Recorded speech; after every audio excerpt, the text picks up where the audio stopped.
Bonjour,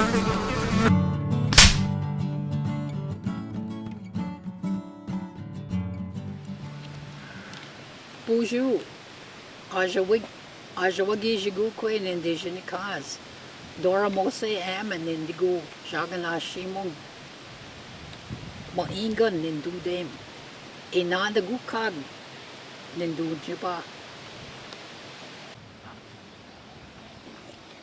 My name is Dora Amnann in English, and my spirit name is Ajawagi Jigukwe, which translates to Crossing the Sky Woman. And a spirit name, I've been told, is very important to have because that's how the spirit recognizes us. So most Native Americans did give their children a spirit name. And it's like a baptism, because they tell us that's how the spirits know us. So all the Native American children had spirit names. And then things changed, and very cruelly we were required to have an English name.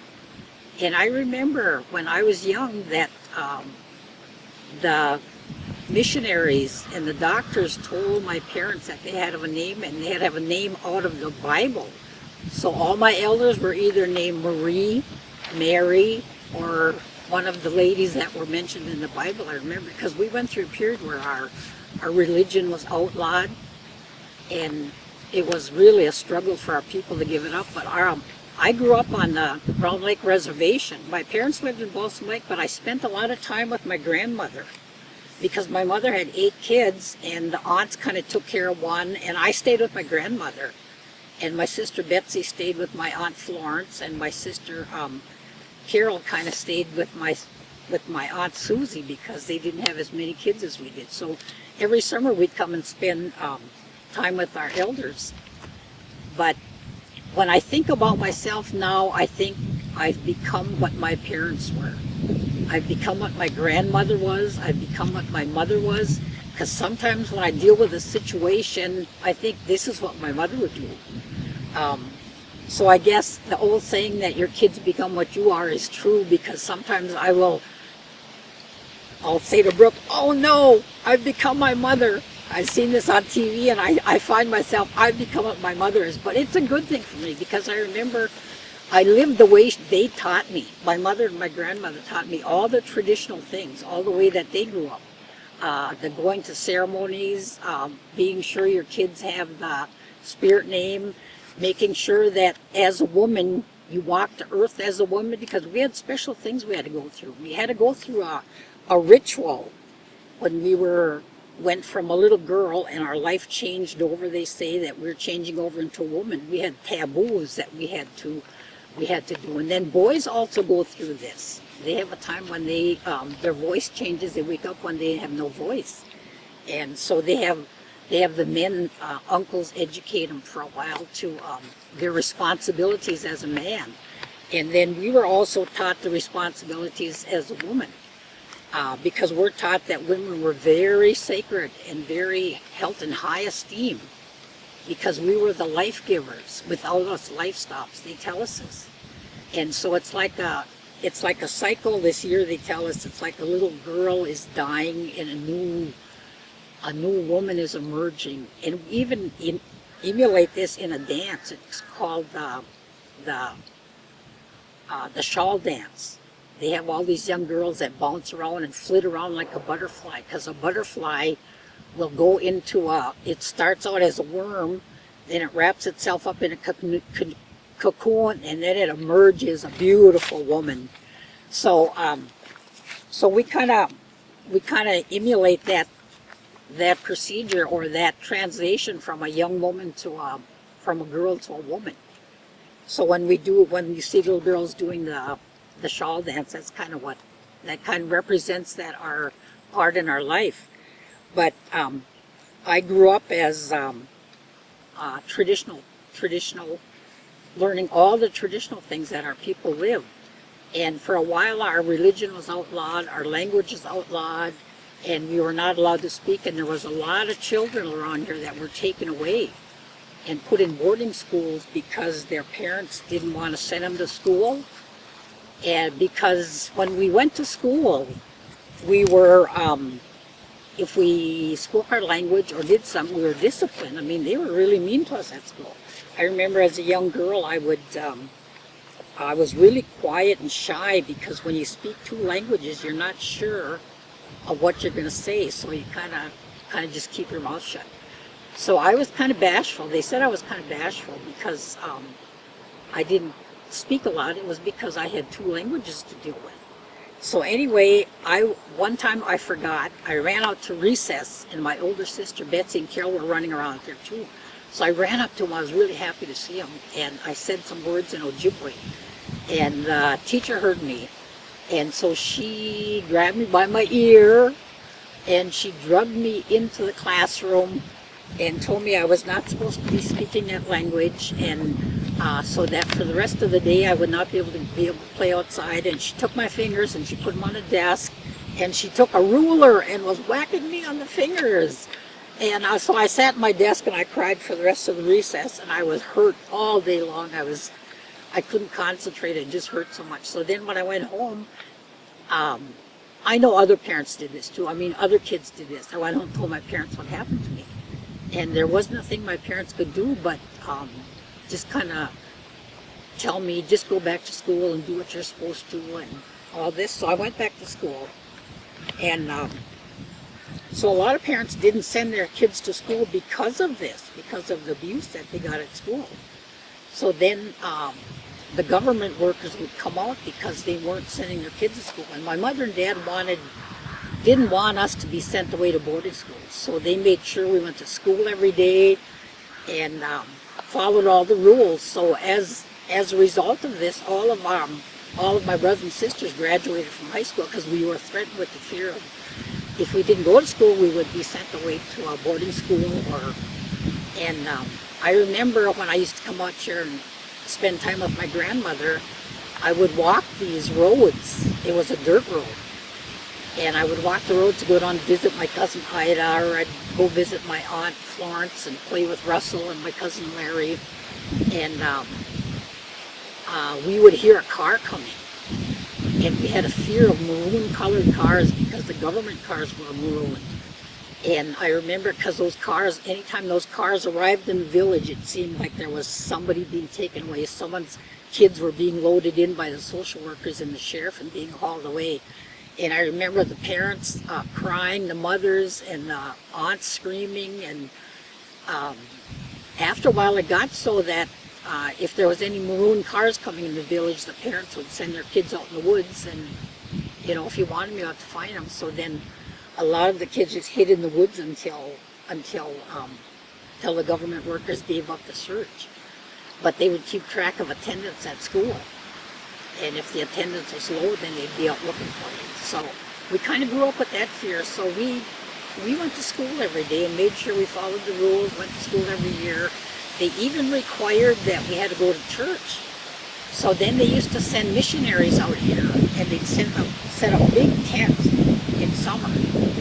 And you had to go to the Bible school, they called it. So we'd go to the Bible school, and they took attendance, say, like Dora Amnann was there. So they kept track of who was in attendance. And if they weren't in attendance, then I guess they came out and checked you out and made sure you weren't. Or they would say things like, you aren't raising your children properly, so we're going to take them and put them in foster home. And we have a lot of social problems related to this, to how we were treated. They call it, I think, right now I hear a lot of people saying it's called, I can't remember what they call it. But anyway, it's related to the fact that when we were young kids, some children were sent away. I remember some of the kids that were my age that were sent away and came back, and they had a lot of problems when they came back. And now the social workers have decided that we suffer from a thing called historic trauma? Yeah, historical trauma is what they call it. And there might be some truth to that, because I noticed our kids that were my age that were sent away to boarding school, they're 5, 6, 7 years old. And at this age, you know, a little kid needs a hug once in a while, you know, or someone to tell them, you know, mom, dad, where they're sitting there all traumatized because they're taken away from their parents. So I tell people, I said, I think these people just never learned how to love, or how to be affectionate, how to put their arms around a kid, and how to tell them sweet little things that we're supposed to do or that we do right now. And to build up their self-esteem as they grow. And I think there is some truth to the historical trauma. But now we have our people fought for change because they seen what was happening to us. And we did get our religious freedom, because I remember my dad fought in the religious freedom. He was a forerunner for fighting for religious freedom, because a lot of things were outlawed in our religion. We couldn't practice it, and we were called pagans, and our kids were encouraged to go the Christian way. And a lot of the elders held on to our Medieval ceremonies because they believed that this is what the Great Spirit gave us to follow and practice. So I remember living here, we used to have ceremonies way back in the woods, away from the roads, so nobody could hear us. So we practiced Medieval back there. I remember that because I've been going to Medieval ceremonies. When I first went through, I was like a year old because I had a lot of health problems, and I was born premature. I was skinny and puny, and but so then they put me through the lodge, and it's kind of like they give you secret medicines in there, and it's like prayer healing even. They've lost all resources on earth to heal you, so they just ask the Great Spirit to heal you, supposedly. And they have secret medicines they give you when you go there. But the people around here hung on to this.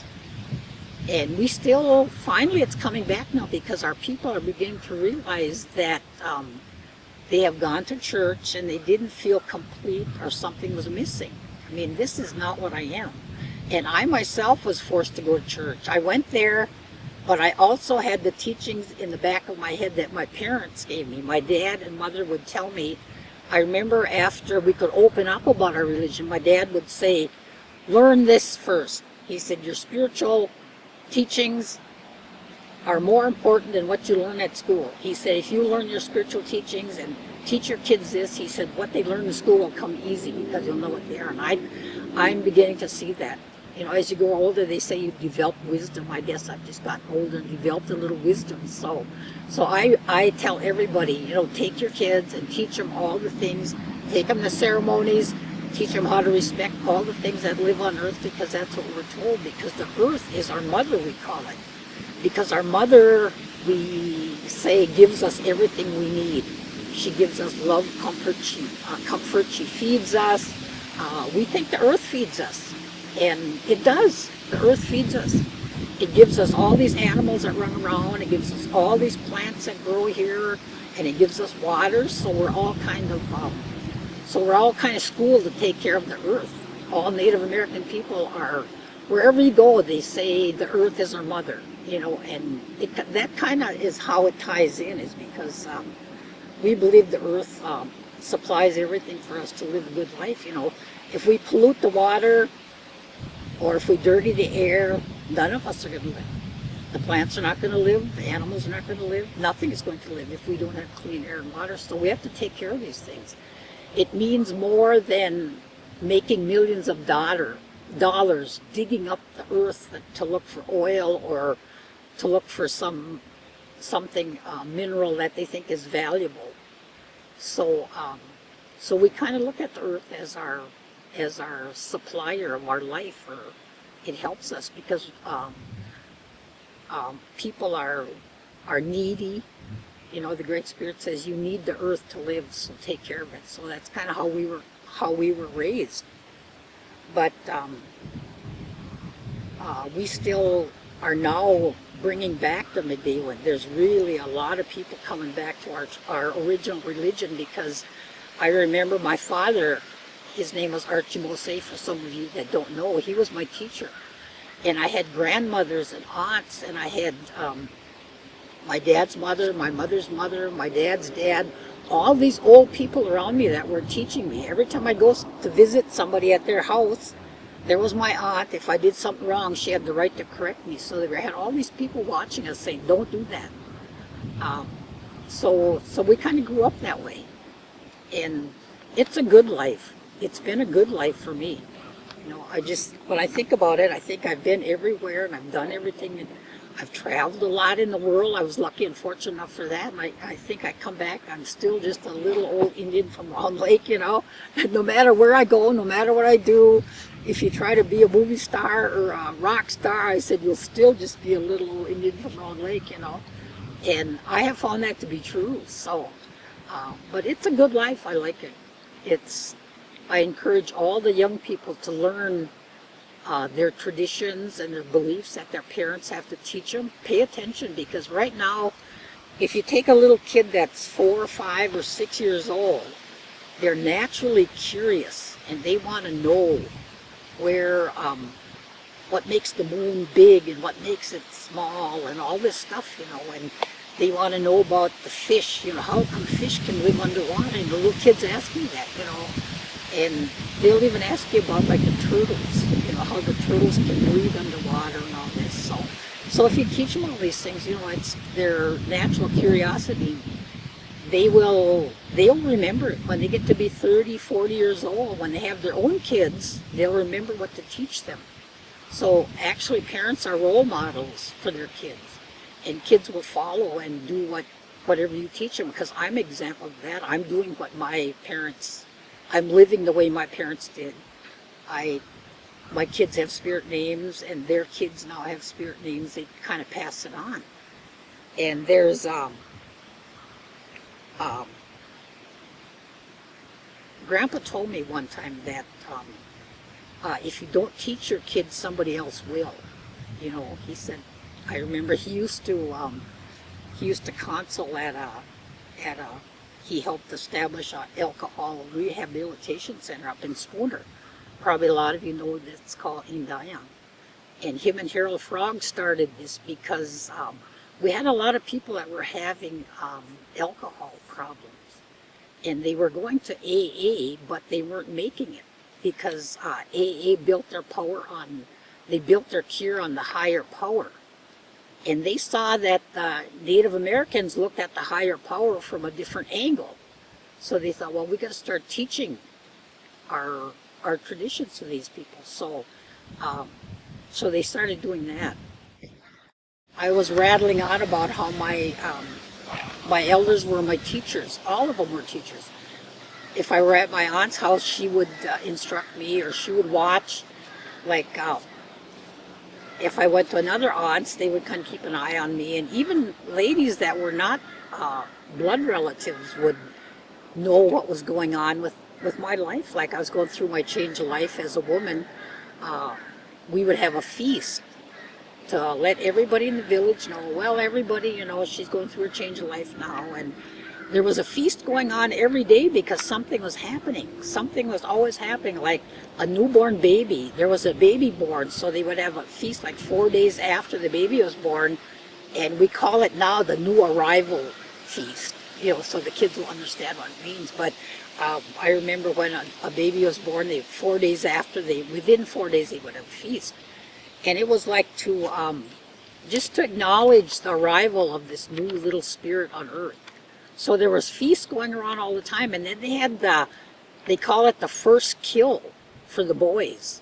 That was almost their initiation into manhood, because they went out and they hunted and they killed a deer. And so they would have they call it a first kill for the boys. If the boys had killed their first deer, they would have a feast, and they had to have a special ceremony and feed him a special way. They have a special way that they feed them. And they have a special way that they feed the girls when they're the girls have to go through a fast for 1 whole year. So this was a rough year for girls, because they were taught not to eat, they couldn't eat any deer meat, they couldn't eat any blueberries, they couldn't eat any maple syrup, they couldn't eat any wild rice until they had a special ceremony within that 1 year. And they still do that. A lot of people still practice this tradition. And we still practice it. I still tell people that they should do it. And a lot of people around me do it. They still do these things, and it's because it's just to kind of tell the spirits, thank you for the things you provide for me to eat to sustain life is what it is. Because without these animals to eat, without these berries and all these grains that we eat, we would not be able to live, because we need these things to survive. So we still do these things. And what other things did we do? And we also do that when a person passes away. They have to go through 1 year of fasting. For 1 year they do that. And there's a special way that they feed them, and there's a reason that they do that. But I won't tell you that much. I mean, you can learn that at when you go to ceremonies. Like they would tell me, there are certain things that you learn. You go there, they have to be told in a certain setting. So you go there to hear them. The same way with like the Medewan ceremonies. We go into a little teaching lodge, we call it. You go in there, and the word, you go in there to learn these Adazu Kanan. Adazu Kanan translates into sacred legends, and they can only be taught inside that little lodge in a special setting, and not everybody can go in there. You have to go through an elaborate preparation to go in the lodge. So when you talk to an elder somewhere, he will help you get prepared to go into that lodge. And when you go into these lodges, you are given sacred legends. And these sacred legends that we're told in there are the ones that we base our life on, what we base our belief on. I once heard my father saw it's our faith. He didn't speak English that well, but he was really a smart man, probably just from living and learning. And he would say, well, because he was a big defender of our religion, and he would say, well, he said, if those white people hadn't come here, he said, what would you be doing? He said, we had a religion before they came here. He said, we had a religion, he said, till they tried to take it away from us. So that was pretty wise, and I thought, well, that's true. What would we be doing if we hadn't? We believe that we were given this religion to practice, and just like everybody else is given I remember he held up his hand, and he said, here's the Great Spirit. He said, here's the earth. He said, there's a man living on this side. He looks at him in a different way. He said, one lives here, and he looks at him in a different way. He said, this one here. He said, they all look at him in a different way. He said, but he said, I think he's the same guy. He would talk like that. So anyway, he said, we all look at the Great Spirit in a different way, and we have different ways of worshiping. And he would tell us that, like, the Islam people have their Islamic religion, and he said the Muslims, he said, and the Catholics and the Jewish people and the Protestants, he said, they all look at him in a different way. He said, and this is the way that the Great Spirit taught us, because we believe spirits have appeared to us and gave us messages on what to do and things to do. So we pass that on to our children. Our main teachers were our elders, because then our elders kind of outgrew their physical capabilities of helping around the house in the camp, or maybe they got too old, they couldn't cut wood anymore. Maybe they got too old, they couldn't fish anymore. So their job was kind of to hang around the house, and they'd help the mothers with the children. And they would tell the children stories. And I do that right now. I tell kids stories, and sometimes they go to school with them, and it kind of, the teachers kind of raise their eyebrows at them. But like I had told them the story about the crow, why the crow is called Ondag. Ondag means change color. And there's a legend we have about how the Ondag changed color. How at one time the crow was like a parrot, but something happened and then he turned black. So we still call him Ondag. He's called Ondag because he changed color. And in that legend, for a reason, the spirits changed his color from a multicolored parrot to a black crow. But if you look at a crow feather and you flick it, you will see blue there, and you will see green, and you will see it flicker pink and white. So if you ever find a crow feather, look at it, study it, think about that. think about that crow, what he did for the people. So, so anyway, our elders were our teachers. They would pass down legends to us. And then we would go to ceremonies. They would all take us ceremonies with them, and they would explain things, what was going on. And I have, people have asked me in our religion why we use that dirty old tobacco. They kind of say, well, you know, you go there, but why did they use that tobacco? You know, it's kind of nasty stuff. And I tell them that to justify it, this is what my dad told me. He said, people, he said, don't have a lot of respect for our tobacco. He said, because they don't understand us. He said, if you look at, he said, our tobacco, he said, is symbolic of our, well, he didn't say symbolic, but he said it's like our breath. You know, it's just that I'm a little more educated, so I say symbolic. Anyway, he said, he said, it's like our living breath. He said, before we speak to the Great Spirit, we have to remind ourselves, who gave you this breath to speak with first? He said, if you go, he said, you don't see nothing. But he said, if you have the smoke in your mouth, and you see the smoke. He said, so the smoke is, the tobacco is symbolic of our living breath. We have this living breath to speak to him. He gave us this breath to speak with in the first place. And then he says, but he said, the white people, he said, I asked this one man, he said, how come they use wine? You know, he was so smart. I'll never forget that. He said, Indian people, he said, they don't think very much of that wine. He said, if you drink too much of that wine, he said, you get kind of crazy too, you know. And I thought, oh, well, that was pretty smart, you know, because if any of you have had these old elders that don't speak English very well, you sit and listen to them tell stories. They're just really comical and fun, but they have a lot of truth in what they say. So I tell people that, you know, that we have two sides to everything. We have tobacco. When it's blessed, it becomes something else. Before we bless it, it's just tobacco. And then after it's blessed, it's called a sema. It becomes something else. It's symbolic of our breath, our living breath. And you take like the wine that they use for communion. Before it's wine, but then they bless it, and then it becomes the body of Christ. But it also has a bad side. If you drink too much wine, you will be crazy, and you'll end up in rehab. And they even have rehabilitation centers for priests because they become addicted to the wine. But also, if you smoke too many cigarettes, you're going to get sick and you're going to get cancer and all these other things. So there's a bad side to that too. So we're always kind of taught there's a good side to everything. A good side to tobacco, a good side to the wine, and a bad side. And they tell us that there's a good side to us. We have a good side and we have a bad side.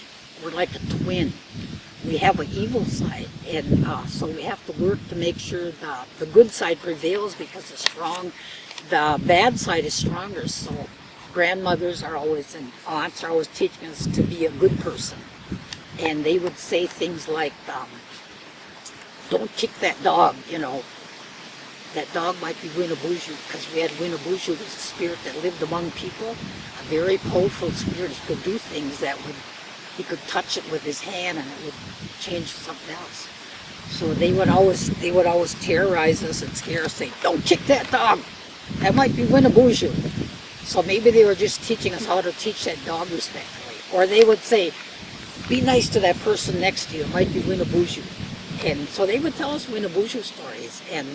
But they tell those in the wintertime, you know. They tell us wintertime is a good time to tell stories because it's too cold to be outside. So you're kind of all stuck together. So this is a good time of the season to tell stories. So they told a lot of Winnebuju stories in the wintertime. And so the elders' job was kind of to be the teachers. And the mothers kind of were busy cooking and doing the household chores. And the men were out hunting. I remember my father would taught our boys how to hunt. Our boys, my brothers loved to hunt. They just lived to hunt. Even now in their old age, they prepare all year for that deer hunting season. Or they prepare all year to go fishing. My one brother, he loves to fish, so he goes to Canada every year just to fish walleye. Eat all week, eat walleye 3 times a day. And then, but then it seems like all year long he's thinking, oh, I can use this when I go fishing, or I got to get my boat ready so I can go fishing, and so this was our main source of food, was going out and get it. I remember my dad would tell our boys, he said, well, he'd say, if you're hungry, he said, you better take those 2 good legs that the Great Spirit gave you and those two good arms. He said, get out in the woods and find something to eat. He said, that was kind of how he taught us, He'd say, if you're hungry, he said, you better use those 2 good legs, those 2 good arms, get out in the woods and find some food, And so the boys kind of just learned to love to hunt, They'd love to go hunting. They went duck hunting, rabbit hunting. They would snare rabbits. And so the girls kind of hung around with the grandmothers and mothers, and they learned how to prepare the rice. Like when they pick rice, they'd bring it in. They'd teach them how to scorch it, prepare it, get it ready, and then they would teach them how to cook things or how to clean the animals, because when you bring a wild animal in, there are certain parts you had to cut out so it wouldn't taste like we used to eat muskrats, and there was a certain gland under the arm you had to cut out, or otherwise it would taste funny. And so you kind of learned all those things, but a lot of our kids don't know that now because we don't eat a lot of the wild animals like we used to. We eat a lot of deer meat, a lot of fish, but we used to eat squirrels. My brothers would come home and they'd have a big handful of 7 or 8 squirrels because we had a big family. We needed a lot of squirrels, but they were delicious. My mother would roast them and throw some onions in there and make some gravy with this. It was so good. And we ate a lot of berries, and we ate a lot of nuts. We used to pick hazelnuts, and I don't think any of our kids, they think all the nuts we get come from Walmart, or our blueberries come from Walmart. Sad to say, our kids don't do this. And it is so much fun to go out and pick blueberries. Sit there with your aunts, and they would take food along, and we'd sit out in the woods all day and pick blueberries, and we would sell some so we could buy some stuff at the little stores that were around, because there weren't that many stores around. So to us, it was a big treat to get to a store and get some gum, or even Grandpa would buy a pack of Kool-Aid and make Kool-Aid for us. They call it nectar back then. So those were really treats for us because we ate, what we found in the woods. We used to harvest a lot of butternuts in the fall. We'd go and pick 50-pound bags of butternuts, and we would store them. My mother would put wire mesh over. We had this little old building, kind of like this, and she would put them on there and store. And then she put net over them, so a wire mesh, so the squirrels would run off of them. So then during the winter, we'd go out and get some, thaw them out, and crack them and eat them. So we'd have butternuts to eat and hazelnuts, and but our kids don't do that no more. They don't know that you can. Hazelnuts are very tasty, or I don't know if they even know what they look like, to tell the truth. And butternuts, we ate a lot of butternuts. They were delicious. And if we were lucky enough in the Christmas time, my dad would have some money and he would get some apples and oranges. Oranges were not native to this area, so we get some oranges. Or we'd get peanuts, because peanuts were a different kind of taste. They'd come out at Christmas time. So there were just simple things like that were a big treat for us. And now everything is so available to our kids. They're just overindulged with all these gadgets, electronic gadgets, and all this food that's McDonald's, and really unhealthy food. But it's a sign of the times, I guess. We have to teach our kids how to eat healthy. I was looking at when I introduced myself, I didn't mention that I was of the Wolf clan. So Ojibwe people usually follow the father's clan. So my father was a Wolf clan, so I'm a Wolf clan. So my mother was a Martin clan. So So evidently her father must have been Martin clan. But usually the Ojibwe people follow the clan of their fathers. So and it's really important to know your clan, because before anybody can do anything for you, say if you go to a man and you say you want to have a feast for something, he'll ask you what your spirit name is. And if you don't know your clan, they won't give you a spirit name. So it's really important that you know. I know there's a lot of our people that have non-native fathers. Like my children have a non-native father, so they're of the Eagle clan. So my dad said everybody that has a father that's non-native is an Eagle clan. And they would caution us not to marry into our clan. Well, they used to have a law even that you had to have a blood test. I remember when I was young that the white people would get married, and if their blood type was too common with their fiance, they couldn't marry them or something. And I think that's kind of how our clan system worked, because they used to tell us we were not to marry anyone that was of the same clan as we were. But we learn these things because our grandfathers and our grandmothers passed them down to us. Even the sacred legends about creation, about the stars, the sky, we learn them from our elders, our grandfathers and our grandmothers. They were the teachers, because all the years that they've lived, they've learned. And now they're old and they don't have the physical capabilities of doing things, so they become the teachers. So our elders are our teachers. And a lot of people, when they want something, they will take tobacco to a elder. And we always use tobacco at our ceremonies because we're going to talk to the spirits. And faith is believing in the unseen, you know. We didn't see these things happen, I remember. The elders told me we didn't see these happen, but we believed them because our grandfathers passed them down generation after generation after generation. Now I'm the generation that's passing them on to you, you know. I've taught one of our cameramen in our lodge what we do there. But when I went into the lodge, they told me, so that gives me the right to pass them on. So I'm now kind of a translator in the Medewan Lodge. So, but we believe in, like, faith is such a big thing. Like, our Ojibwe people are of the Medewan faith, and like the Catholics have their faith. And they didn't see Jesus walk on water. They didn't see Jesus turn water into wine, but they believe it, because faith is believing in the unseen. We didn't see all these magical things that we talk about in the lodge happen, but we believe them.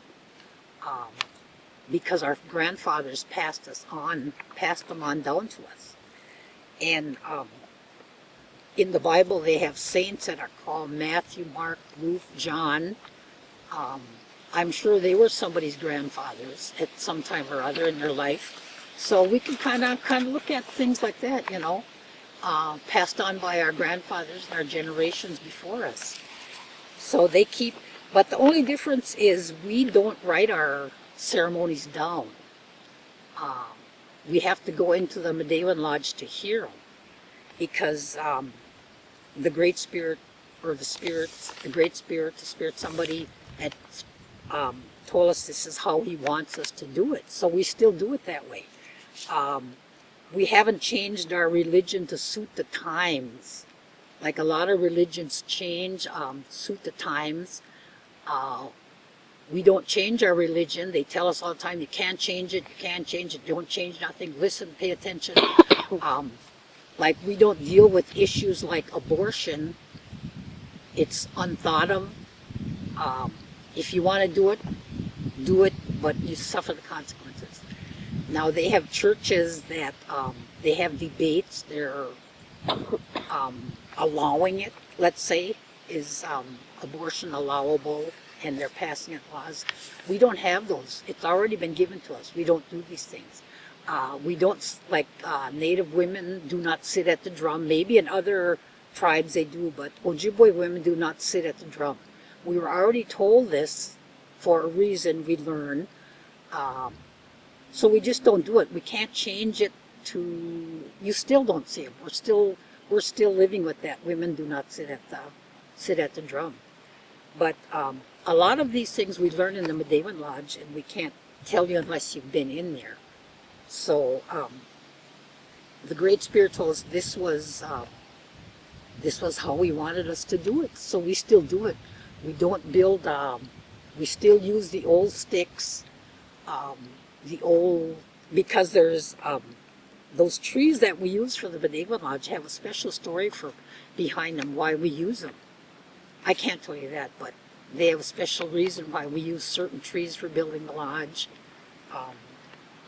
So we still do these old-fashioned things, and maybe our wigwam looks crude and out of place compared to some of these big, fancy, magnificent churches. You know, I look at like that big church out in California. It's made completely of glass, and it looks so majestic. But you know, our little old wigwam, you know, built there, we're still doing it like the Great Spirit told us. You know, He said, don't. Our elders told us not to change it, so we still don't change it. So when I'm in the lodge, I'm really comfortable. I think, well, this is where I belong, sitting in the sand here, you know. And we're kind of taught we're made from sand to begin with. So we kind of feel good sitting in the sand. You look at a little kid and he's happy as can be sitting playing in the sand, you know. But there's things like that are taught in the lodge. How we're made from sand, supposedly. And I know my one sister-in-law, she's not native. She was decided she was gonna be cremated. And the rest of the family was, oh, can't be cremated. She said, well, it's cheaper, and what's the difference anyway? I'm dead. And so they thought about that for years and years, trying to justify, you know, if she's going to be cremated. Well, then finally she came up. She said, well, here in the Bible it says ashes to ashes, dust to dust. So if I'm cremated, it's okay because I'll be ashes. And I thought, well, maybe I don't know. It's just that religion is such a big thing, and it's influences people's lives. And we wake up every day and there's wars being fought over religion. All the headlines in the newspaper are about religious fights, trying to force your beliefs on somebody else. If you don't think my way, you're not good enough, so you should die. And Native American Ojibwe people are very stingy. If you're not a clan, if you don't have a clan, you can't come in here, you know. So that's why it's really important to know what your clan is. Because I know there have been some people have used to approach my dad who wanted to go through the Medewa Lodge, and because they're searching for their spirituality. And they've been lost, probably not due to their own fault. They've been thrown into a foster home, or maybe they were adopted out for some reason and taught something else. But then after they grew up, they found out, well, you know, I look kind of different. I'm not what my mother is. So they go back looking searching for where they came from. And they'll come and they don't know their clan. And I remember my dad would say, well, go and search. You know, you'll have to look for it, because he said, I can't help you if you don't know what your clan is. So it's really important to know what your clan is. He couldn't give them a name. I remember the one came back. Finally, she found out she was White Mountain Apache. So he told her she should go back to her Apache people and find out. He said it's not going to be easy, but it's really important, you know, because religion, it's so important to people, and the reason it's so important is because people want to solidify where they're going to spend eternity. You know, it's a big, big thought. Think about how long is eternity? It's too immense to even think about. So it's really important for people, you know, to, like, I don't want to go over and change the rest of the people to believe what I believe, you know. I just kind of want to be left alone to worship my way and worship my tree. If I'm praying to a tree or a rock, I know why I'm praying to that tree, that rock. People,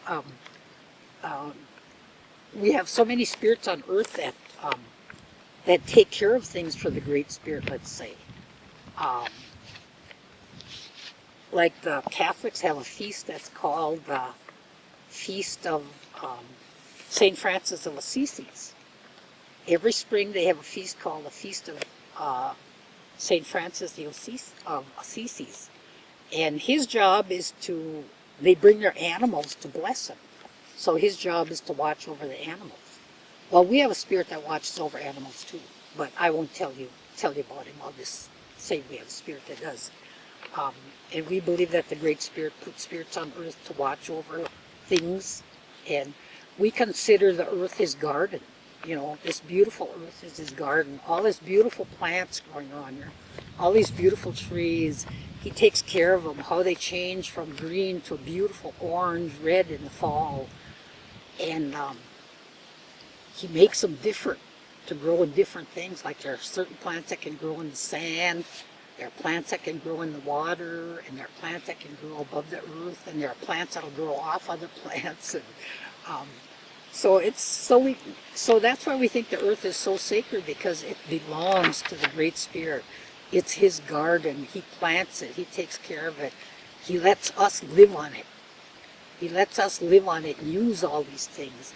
He lets us use the water, so we have to be really, really careful and take care of it. So we call it sacred water, sacred air, and we call it sacred air because I heard the elders say the sacred air constantly changing from different directions, so it constantly changes for us to breathe. So this is how they taught us to these things, to respect things. So I guess our faith is based on respect, you know, respect for each other, respect for the earth, respect for the plants, and everything. And I remember my grandmother, my dad's mother, her name was Makoons. Her name was Little Bear. And her English name was Mary. Of course, everybody was Mary, Julia, or one of those Catholic names. I remember they had to pick out a name on the Bible to name everybody. And her name was Mary. And she told me a story about the planets. They call the planets a key. The Earths. They're all the Earths, like there was, 9 planets at one time. And I tell people this story because she never spoke a word of English. The only word she ever spoke in English was coffee, because we didn't have coffee. The coffee started being imported about in the 30s or something, is when they started importing coffee from South America. And, so our people never had coffee. They drank tea. They had different leaves out in the woods that they picked to make tea. And some of this tea they still use for medicine. They have swamp tea. And they have cedar tea. They have the cedar they use for tea. But the only word she ever spoke was coffee. And it came out something like copy, because she couldn't speak English. And so then she was telling me a story once about the Earth, the planets. And she was telling me about the one, she kind of told me in a way that when the Great Spirit makes things, he doesn't always start out right either. He started out making them, and this one didn't look right, and this one didn't look right. He was creating these Earths. And this one he made, it turned out it was all, he couldn't get it. It was just covered with ice. So anyway, she said this one Earth was covered with ice. So then when I got to school and we got to science class, about 3rd or 4th grade, we were reading this book about the planets and studying about the Milky Way and the universe. And here was this planet, it was covered with ice, and it was named Pluto. And I thought, oh, my grandma told me this story. How did my grandma know this? My grandma can't read, but here it is, you know, the planet that was covered with ice. And now Pluto has been considered not a planet. I'm bummed out. They declared Pluto was not a planet. Just a couple years ago, I think they took him off the list. So that was kind of funny. I laughed about that when I thought about my grandma when I read that. So I was talking about the boarding school era, when they used to come here and haul kids away, and the parents would be wailing and crying, and oh, it was just terrible. And my mother went to school in Hayward, and her sisters and brothers went to school in Hayward. My mother did graduate from the 8th grade. She did finish 8th grade. But her one sister, Florence, was like 9 years old, and they took them to the boarding school in Hayward, and all the kids from Hayward were taken to Black River Falls because they wanted to get them away from the family. So my Aunt Florence, she was 9 years old. She ran away from the boarding school in Hayward, walked all the way back here. They came back, and probably a few months later, they caught her again. They took her back to school, and she ran away a second time. And after that, they didn't bother her. I don't think she ever learned to read or write all her life, because when she learned how to write her name and probably her kids' names. But to think of a 9-year-old going from Hayward back to Round Lake, that's like about 95 miles. How did she find her way through the woods? They didn't have roads or signs like we do, but it must have been so awful for her. She just couldn't handle it and ran away both times and made it back to this little res. It's just what these kids are. How did she even know what direction to go? It amazed me. I look at the 9-year-olds now, and they'd be lost if I took them a mile down the road. It must have been all the survival skills that they were taught. The Ojibwe people were kind of called woodland Indians because we live in the woods.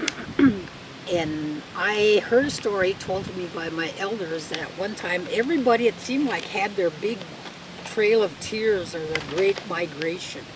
We call ours the Chibimudewin. That means the Great Migration, or the big move. And I remember our elders telling us at one time that when the earth was first started, we originated on an island somewhere in the St. Lawrence River on the east coast. Our people lived there, and a spirit appeared to someone and told them that there was going to be a light-skinned race that would be coming from the east, and that we were to migrate west, or otherwise we would be annihilated, and our people would die. So some of our people believed that this spirit did appear to this person. They believed this person, because if I told somebody, a spirit told me to tell you to do this, a lot of people have doubts, and some of the people doubted, and they didn't start moving west. And this spirit told us that we were to migrate to a place where we found food growing on water. So our people started searching. They started moving westward, and they didn't, it wasn't just like an overnight journey. It took years, months and years to keep going. They kept on going and going and going.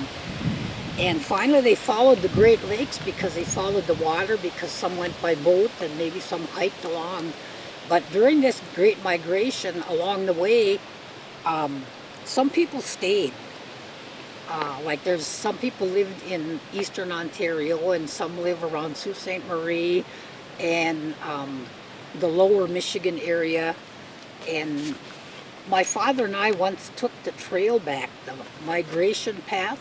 We did that. We went from here all the way back around the Great Lakes, Sault Ste. Marie and all those places. They call it Manitoulin Island, but in Ojibways they call it Monidou Island. Spear Island, there's a bunch of Ojibwe people living there, and up by the upper part of New York there. And our people were told to migrate to a place where they found food growing on water. So our people started moving, the ones that listened to this prophet. And along the way, they said prophets appeared to the people at certain spots. And those were the certain spots that my dad took me to. Like one appeared to them at Sault Ste. Marie, one appeared at Monidou Island. These prophets, they would appear like a spirit. My dad told me it would be like a spirit standing there, and he would appear to the people, and he always stood in front of a fire. He always had a fire in front of him for some reason. Anyway, this prophet would give messages to the people of what was going to happen in the future. So then they call these prophecies the 7 fires. Maybe you've heard people talk about 7 fires. We are living in the time of the 7th fire. And so anyway, as the people migrated, and this Chibimude, when they call it, a prophet would appear certain places and give the people messages to keep going, keep going. So then our people finally got to this area, and somebody found wild rice growing on the water. So they found this wild rice, and they said, oh, this must be the place that the Great Spirit told us to live. So the Ojibwe people claimed this area where the wild rice grows on, where the food grows on water. We took it to be the wild rice. So anyway, our people, every time they pick wild rice, they feast it. Before we can eat the first batch every year, we have to feast that rice. And then we, it kind of covers all the grains that we eat, because there are other grains that we eat too. But anyway, we found a place where the food grows on water. And this is the land that the Ojibwe claim, all this land around the Great Lakes. So this, we call this like Ojibwe country. But as the people were migrating, these prophets appeared to the people and gave them messages on what was going to happen. And in the 7th fire, one of the prophecies would be that we would, the fish would be unfit to eat, the trees would stand bare, and man would start creating. And I see this sometimes, and it scares me because I see all these trees. I look at these ash trees, they're being eaten up by insects. I look at they've got Dutch elm disease has claimed a lot of our elm trees. That they have this thing they call oak wilt. All the oak trees are dying. And you can ride along, you can see all these trees are dying. When the trees stand bare, that would cover that. And then the fish would be fish unfit to eat. We have a lot of warnings about mercury poisoning or mercury levels in the water. That would be a sign. And this one really scares me, is when man starts creating. Because now we have test tube babies, we have surrogate mothers, we have, they can manipulate chickens and cows. And then of course we inherit all this stuff. We eat the cows and we eat all this stuff. So these are really scary prophecies. When I think about it, those were some of the prophecies in the 7th fire. So there were 7 fires. 7 prophets appeared to our people on their migration. So this was how we Ojibwe people live in this area right now, where food goes on water, because we believe that the spirits told us, come and live in this place. This will be your corner of the world, where you find food growing on water. The Ojibwe people claim this area as theirs. This is our little corner of the world to live in, and we kind of adapted to the surroundings. Our people built their houses out of the birch bark, and they used the bark for a lot of things. And when I go places, a lot of people would ask me why, about the languages. And so I kind of looked up, I didn't have an answer, because I always heard, I had gone to church, and they had told me that when the whole earth was speaking English, then it would be like utopia, perfection. So everybody was supposed to learn to speak English. I guess that's why they got the message to teach us English only. But then I talked to my dad about this, and he told me that, well, he said, there are Native Americans, he said. We have Ojibwe speak their language.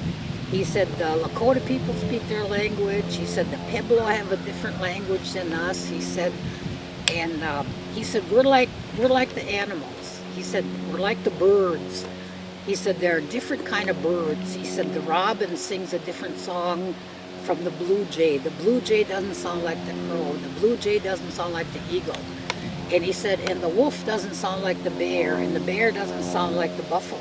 He said, we're just like them. He said, we have different voices. He said, the Lakota people have a different sound than we do. He said, and the Hopis have a different sound, because he'd met a Hopi medicine man at one time. He never forgot that, so he always mentioned the Hopi guy. So he said, the Hopi people speak a different language. And it made sense to me,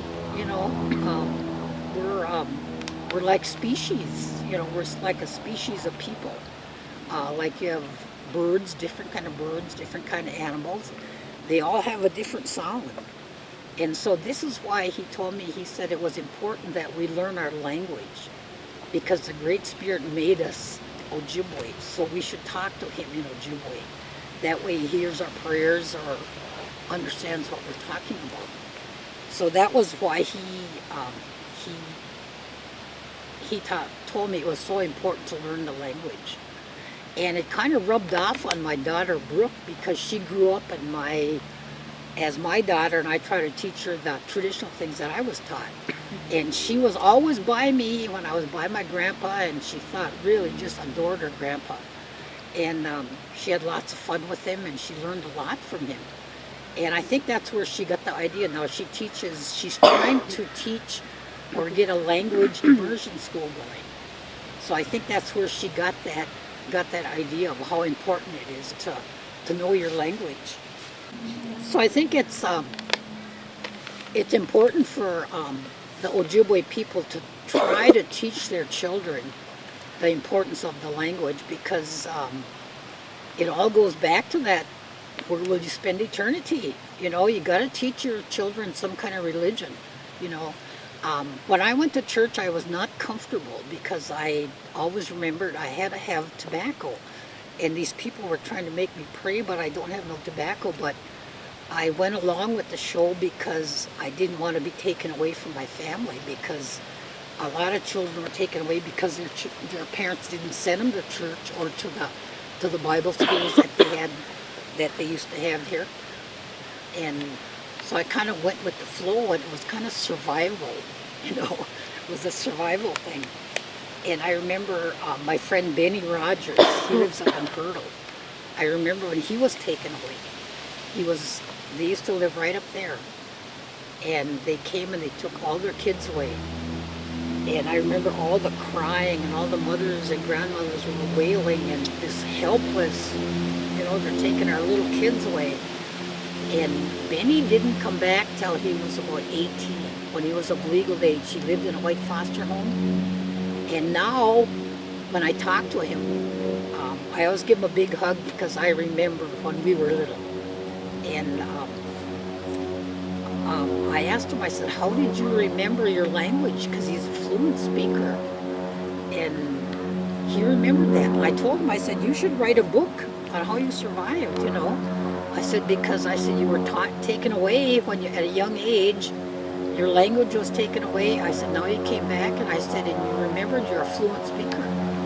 And so I always try to tell him to write a book. He should write a book. He just smiles at me, but I think a lot of Benny, because we're one of the old survivors. You know, we remember all those things that were happening to us. I should say all those atrocities. Our people had fought for religious freedom. They passed the Religious Freedom Act. The government did. And there were a lot of Native Americans that were in there, and my dad was one of them.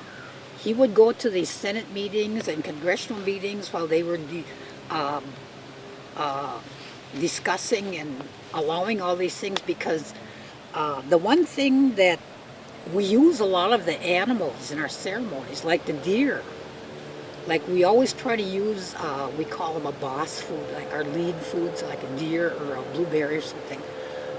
We use them in our ceremonies. Every time we have a ceremony, we try to... Whoa!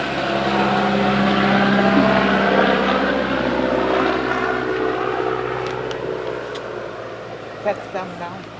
Yeah, the DNR is spying on us here. But we use a lot of these foods in our ceremonies, and we're not allowed to get them. You know, we couldn't hunt a deer, or so we weren't even allowed to practice out in the open. I remember when you go to Meday, when you're given a little thing to wear on your heart. And I remember when we used to practice Meday way back in the woods, so nobody could hear us. I don't know what they would do to us if they caught us, you know. But anyway, we couldn't possess feathers, and we couldn't wear our shell-in open because I remember when the kids would go to school, they would put the shell inside their shirt underneath their undershirt because you were told to wear it 24 hours a day, 24/7 until you go to the lodge. And I remember the grandmothers, aunts used to hide them inside their shirt underneath and put them on their undershirts so nobody at school would see them. And people were not allowed to have eagle feathers. And so the Indian people fought for that Religious Freedom Act, and they got it passed. And my dad went to a lot of meetings, congressional meetings, and they had guys like Senator Inouye that was really helpful. He was a native from Hawaii, and Ben Nighthorse or something was big in it. But they did get it passed because one of the symbols in our medieval was the otter. We have a legend that goes with the otter. I can't tell you that, but we were not allowed to possess otters because the otter was a protected species at one time. It was near extinction, so they started using substitutes like minks and stuff. So people would go out and trap minks or whenever they wanted to off season. So now they can do that. So those were the things that they were fighting for. Can you please comment on the statement, a white man looks out across a mineral-rich mountain range and sees resources. An Indian sees his ancestors. I don't know how to comment on that, but when a white man looks at a mountain, he sees the resources, he looks at the money that's going to go with it, the wealth that will go with the mining. But if an Indian looks at it, he's going to look at it and say, well, if we dig that mountain up, we're going to pollute the water. And my ancestors told me not to dirty the water, respect the water, or none of us are going to live. I remember my dad once told me that, he said, if you don't have clean water or clean air, it's not going to be worth a hill of beans. Can you comment on the concept that taking care of the environment is really a spiritual pursuit? Pretty much.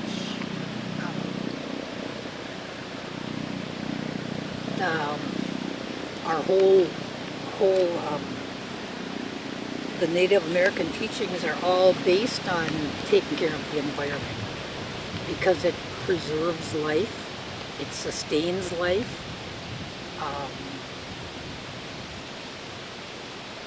It's, people say like, I don't know how to explain it. It's just like, it's like the earth is not even significant, you know. But to Native Americans, everything, you know, it provides life for us. And if we don't take care of it now, think about your children. What will your children have? Will they have clean water to drink? Will they have clean air to breathe? We have so many diseases that are born from pollution and imbalance.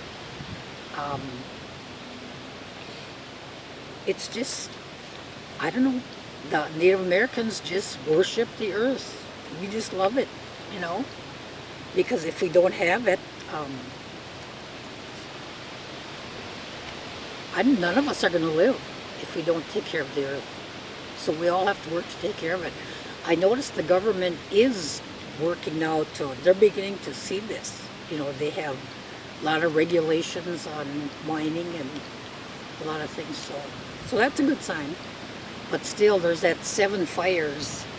I look at the 7 fires and the prophecies on the trees. I see all these trees standing there, and test tube babies and surrogate mothers. You can plant your seeds in another woman and she'll grow it for you, and then, so that's really scary.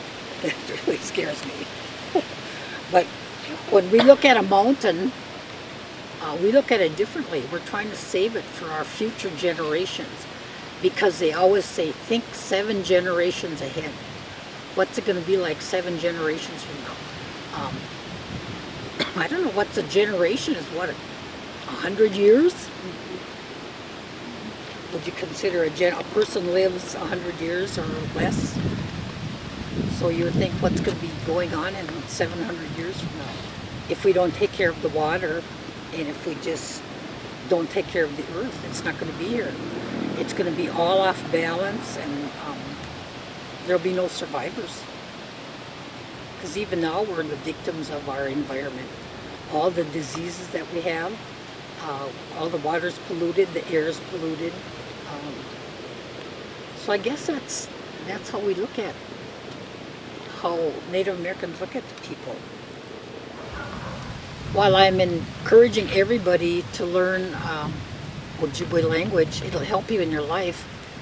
It will help you when you raise your children. And the Ojibwe language, the way it's different from English is it's built around verbs. The English language is centered around nouns, whereas like ours is around verbs. Like we say, we sinin. That means eat, say. Then they'll say, gigi we sinina. That will say, did you eat? Or say, givi we sinina. Do you want to eat? See, it's built all around verbs instead of nouns, whereas like the English language is built centered around the noun rather. Noun. Anyway, so Ojibwe is kind of, the important thing is to know everything is built around the verb. So it's a good thing to get into right now, is getting into, we have a lot of language immersion schools that are trying to get going, which is good. But the best thing to do is start your kids at an early age, because when they're like 2 and 3 years old, they just absorb it. I'm just amazed at how those little kids speak so well. And then they're talking to their parents, and their parents don't know how. So that's kind of sad. So I think it's really important to learn a second language. So life is better for you, really, if you know who you are. If you know that you're an Ojibwe, you can do anything. I tell the kids, if you have a dream, start to work on it when you're young, because most kids now want to be a rock star. Well, I tell them, well, it's okay to be a rock star, but while you're in high school, take some music lessons. Join the choir, join the band, learn some music. And if you want to be like a Michael Jordan, a famous basketball player, that's fine. But start right now, practice. Michael Jordan didn't just wake up one day and decide, I'm going to be a famous basketball player. I said, I bet he started practicing when he was 7 or 8 years old. So I encourage all the kids to start while they're young. If they have a dream, to start working on it. You know, all they can think about is being right now Justin Bieber. They want to be like Justin Bieber.